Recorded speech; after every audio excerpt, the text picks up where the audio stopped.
இன்றைக்கி நாம் ரொம்பவே காரசாரமான எல்லோருக்குமே பிடிக்கக்கூடிய ஒரு முறையில் கடவான் ஃப்ரை எப்படி செய்கிறதுன்றது தான் பார்க்க போகிறோம். அதுக்கு முன்னாடி எல்லோருக்கும் வணக்கம்.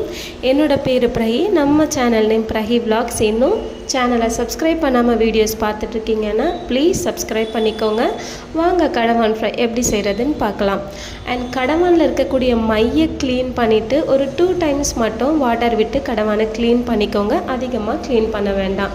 அதில் உப்பு, கரம் மசாலா, காஷ்மீர் மிளகாய்த்தூள், மஞ்சள், மல்லித்தூள், ஃப்ரை மசாலா, மிளகுத்தூள், சீரகத்தூள் அண்ட் நார்மல் மிளகாத்தூள் இதை எல்லாமே போட்டு மிக்ஸ் பண்ணி ஒரு 10 மினிட்ஸ் அப்படியே ஊற வச்சுருங்க. அப்புறம் பேனில் ஆயில் விட்டு ஆயில் சூடானதுக்கு பிறகு அதில் கடுகு பொரிஞ்சதுக்கப்புறம் வெங்காயம் போட்டு நல்லா பொன்னிறமாக வதங்கினதுக்கப்புறம் நம்ம ஊற வச்சுருக்க கடவானை எடுத்து போட்டு நல்லா மிக்ஸ் பண்ணி ஒரு 10 மினிட்ஸ் மூடி போட்டு வேக வச்சுருங்க. தண்ணி ஊற்றாதீங்க, அதிலேயே தண்ணி சுரக்கும்.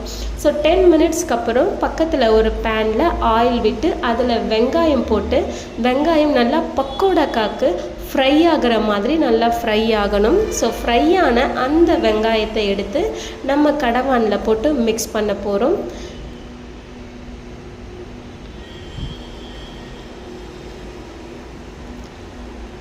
ஸோ இந்த ஃப்ரை ஆனியனை எடுத்து கடவானில் போட்டு மிக்ஸ் பண்ணி எடுத்தால் ரொம்பவே காரசாரமான கடவான் ஃப்ரை ரெடி ஆகிடுச்சு. இதை நீங்கள் டேஸ்ட் பண்ணிங்கன்னா ரெகுலராக இதை நீங்கள் மிஸ் பண்ணவே மாட்டீங்க. அவ்வளோ சூப்பராக இருக்கும். ஸோ எனிவே வீடியோ பார்த்த நண்பர்களுக்கு ரொம்ப தேங்க்யூ.